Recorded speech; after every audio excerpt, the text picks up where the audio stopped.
I think I like that better.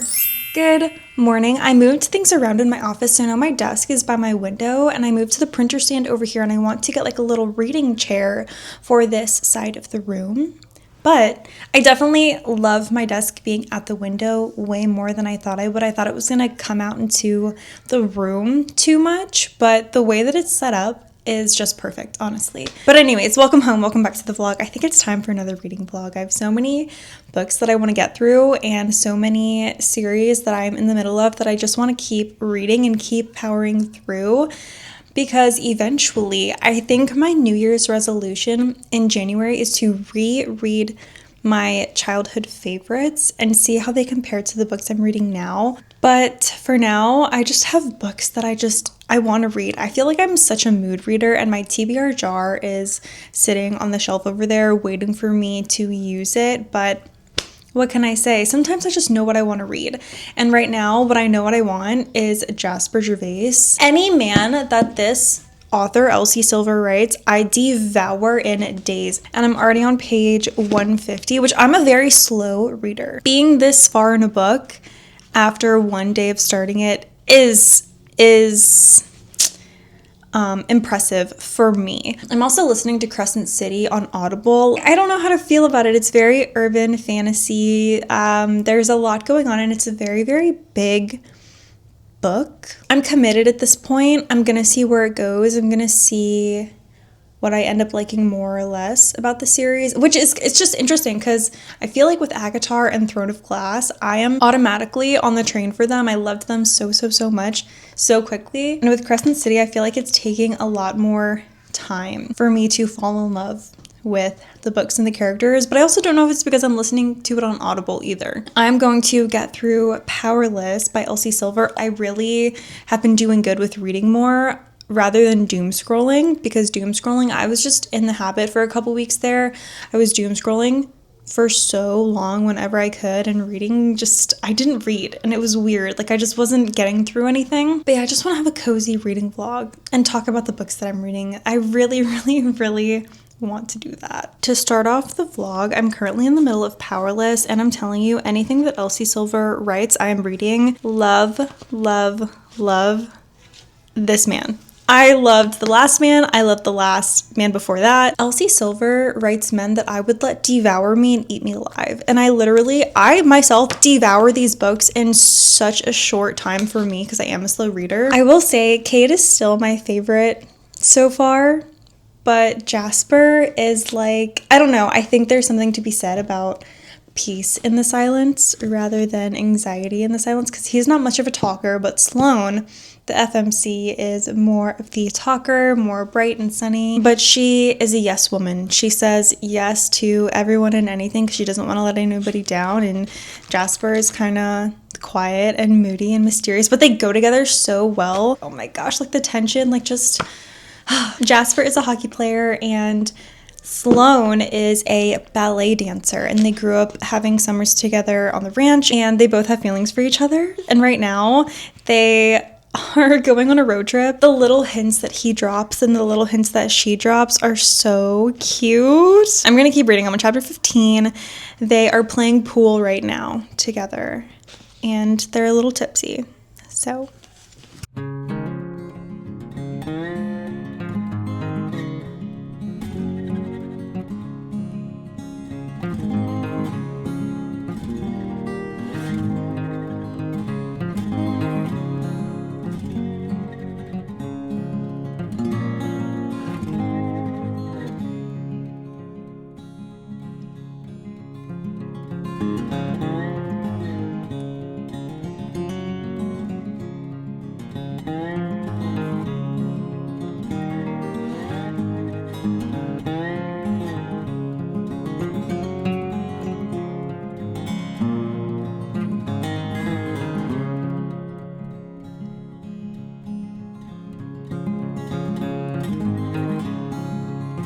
I'm currently on chapter 17. I didn't get very far in Powerless. However, I will say I am discovering why I really enjoy and love Elsie Silver's writing style.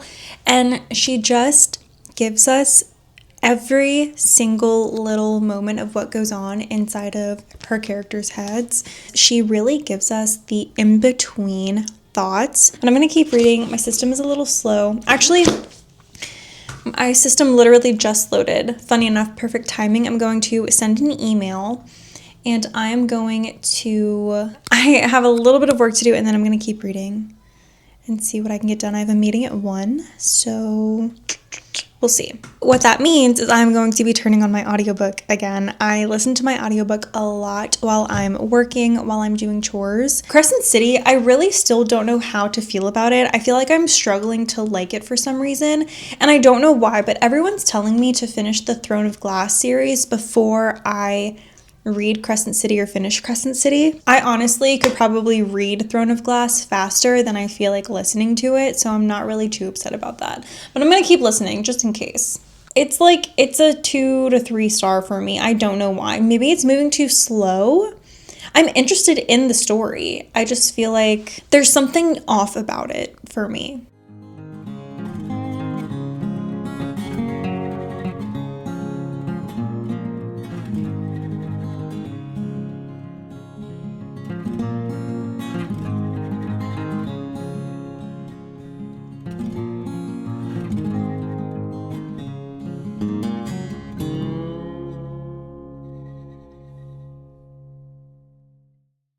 It is so rainy and gloomy outside, and what a perfect day to have a little reading vlog and just get cozy and do a bunch of cozy things and read. I really want to read, if you can't tell. I have really fallen back in love with reading, and Powerless is so freaking good. Crescent City, I'm not gonna lie, I've been listening to it whenever I can, and it's kind of just now getting good for me. I really can't tell if I like it yet or not. But let's make a coffee. Good morning.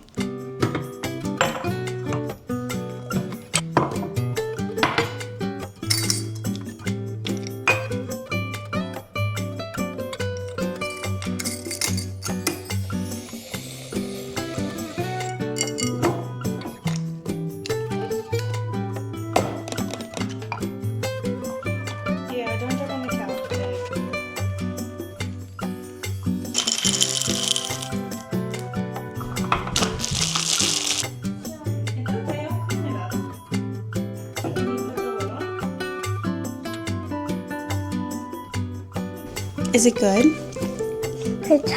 Okay, so I am in what I call the home stretch of a book. For me, it's the last 100 pages, and I'm gonna be honest, I don't really know what's gonna happen because for me, I feel like this is the point where the story would normally wrap up and have a happy ending and go into the epilogue, but there's still 100 pages left. Now, granted, Sloan, the FMC, does have some loose ends she needs to tie up before we get into like the epilogues and everything. I just don't know what's gonna happen. Every time I finish one of these books, I immediately want to read the next one. It's just interesting, like the little Easter eggs that you get throughout the books, because they're all connected in some way. Like the other series that she wrote was the Gold Rush Ranch series, and that is the book that I think I'm going to actually read next, because you have the Eaton boys, but they have a sister named Violet, and I believe Off to the Races, the first book in the Gold Rush Ranch series, is her love story. And you also get like Easter eggs in these books, as well as the Rose Hill series that Elsie's over. It's like they're all in the same universe. You don't have to read one to understand the other, but it is helpful just to kind of see the connection between the characters and everything. Like literally the banter in these books is just top tier for me. It really is.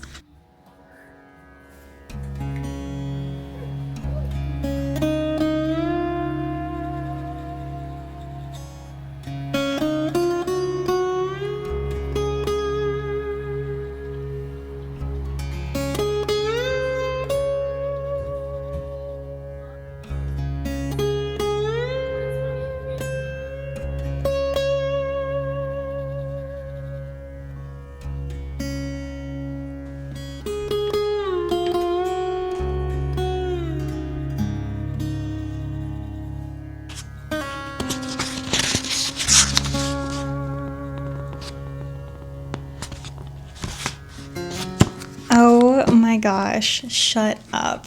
This was so good. Okay, hold on. Let me shut my door because Parker's still sleeping. I just finished Powerless by Elsie Silver, and it was so freaking good.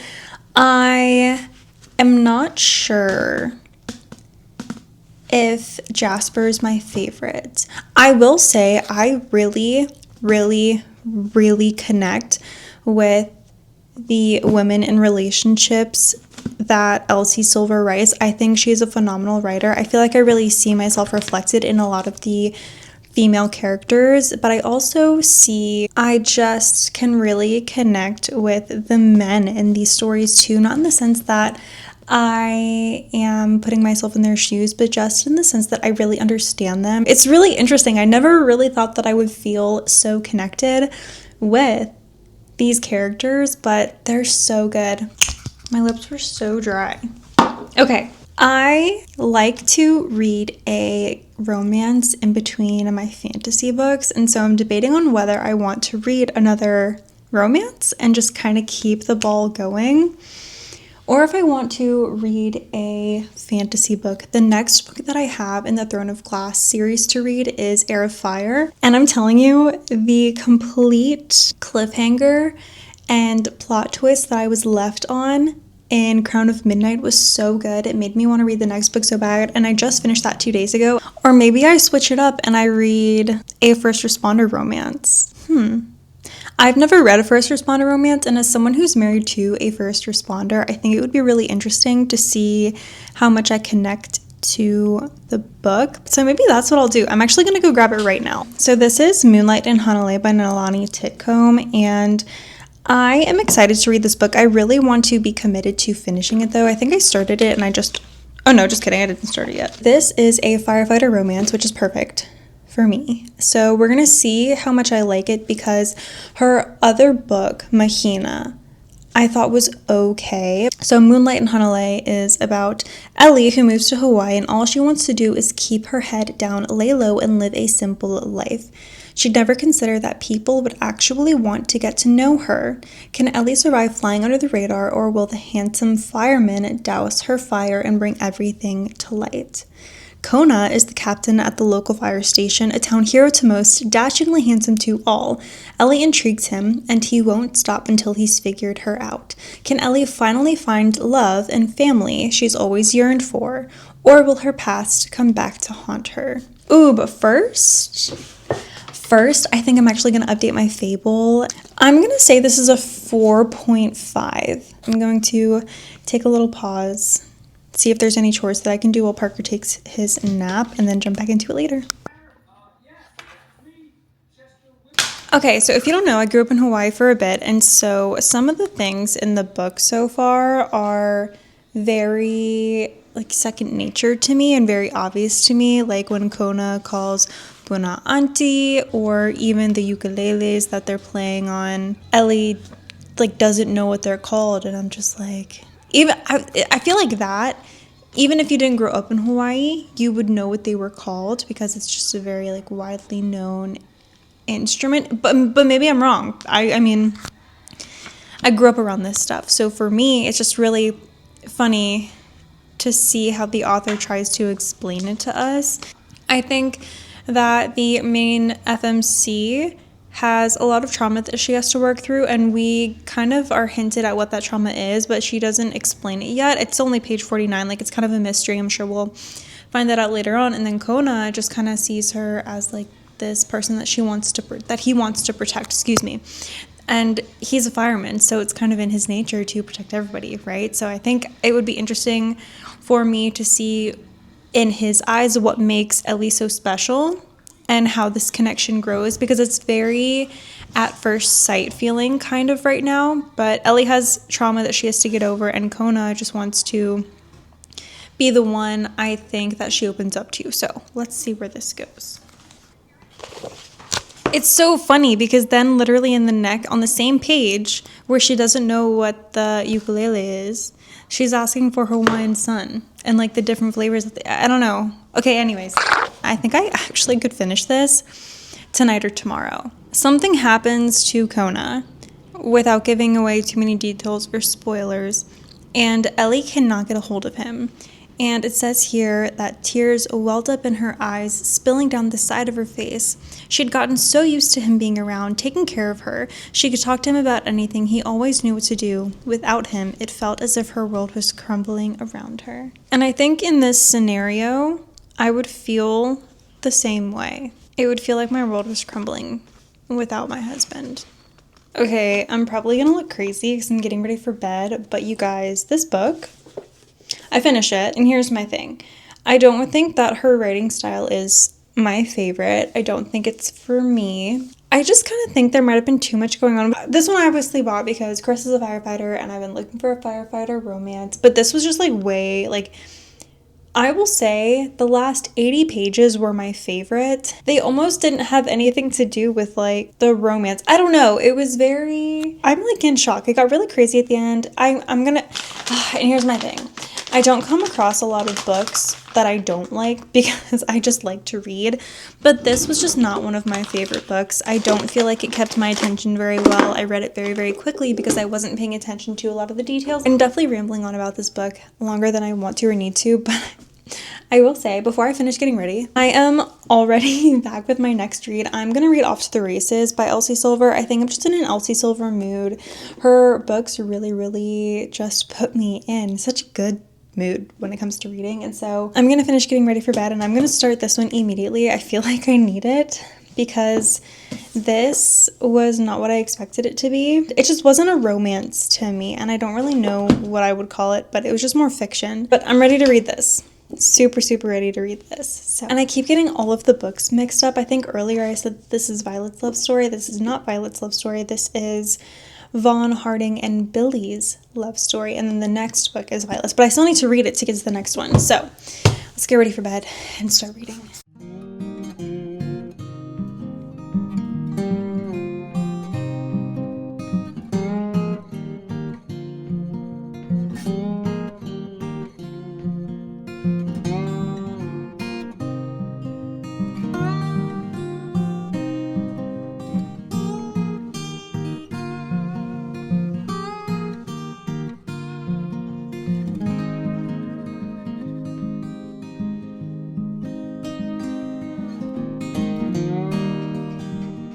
I already shared my initial thoughts on Off to the Races, but I can't remember if I did or not, so I'm just going to share them really quickly again.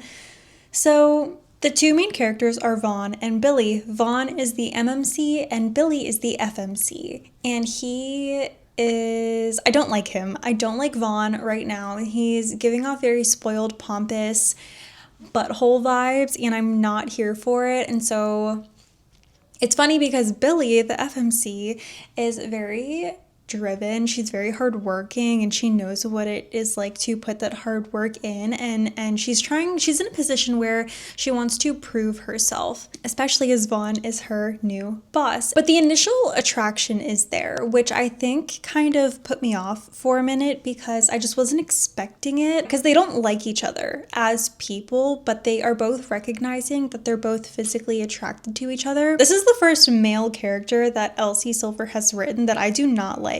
And so I'm very interested to see how they come together and fall in love and how his redemption arc comes about, because I'm telling you, I do not like him. I really don't like him right now. He's just pompous and a jerk. He's so rude, and he's getting off on like knocking her down a peg and testing her. But I think what's going to happen is he is going to fall in love with her because she is such a horse whisperer, and she obviously does help his company turn around and get back up on its feet. I'm sure that she's going to bring out some soft, mushy side of him, and we will get to see some more inner depths of his personality and that emotional, soft side of him. But literally, I don't like him so far, and I'm on chapter 7. And I do love it so far. I just love her writing style. I think that she's a beautiful writer. I do think it's a great book. I just don't like Vaughn. And I feel good about not liking him, because by the end of the book, I'm hoping that I have my mind changed. And with Elsie Silver, I have no doubt that she can do that for me. Fingers crossed. So yeah, I think I'm going to close out the vlog. I am pretty far into Crescent City. I think I have maybe 2 or 3 hours left in listening to part 1, so I'm almost halfway through. But it is like taking me so long to get through it, and I realized this because I was listening to it on the normal speed. I usually listen to books on 1.25 or 1.3 speed, and I'm starting to like it more and more because they're kind of in like this fantasy investigative style setting right now. It's not necessarily them going out on some big quest or anything, right? Which is fun. So I like it. I just don't love it. I don't know why though. I cannot put my finger on why I don't love it. It's just there's something about it that's not as good as ACOTAR or Throne of Glass for me. And I wonder if I was reading it, like physically reading it, if I would feel differently. And off to the races. I'm still at the same point. I haven't read any more since last night, but I am excited to see how the story progresses because they have to fall in love at some point. Like, this is the point of the book, right? Is for them to fall in love. But he's just such a jerk. Vaughn, the main character, the male main character, is such a jerk. I have to like him at some point because they fall in love at some point. I'll see Silver. I hope that you make me fall in love with him. I'm going to end the video here, but thank you guys so much for watching. If you have any book recommendations, don't forget to comment them down below. I asked for them in a lot of my videos because I have a lot of space in my library to fill. So I'm excited to get reading your recommendations. Thank you so much for watching. I hope you have a wonderful day, and I will see you at home next time. Bye.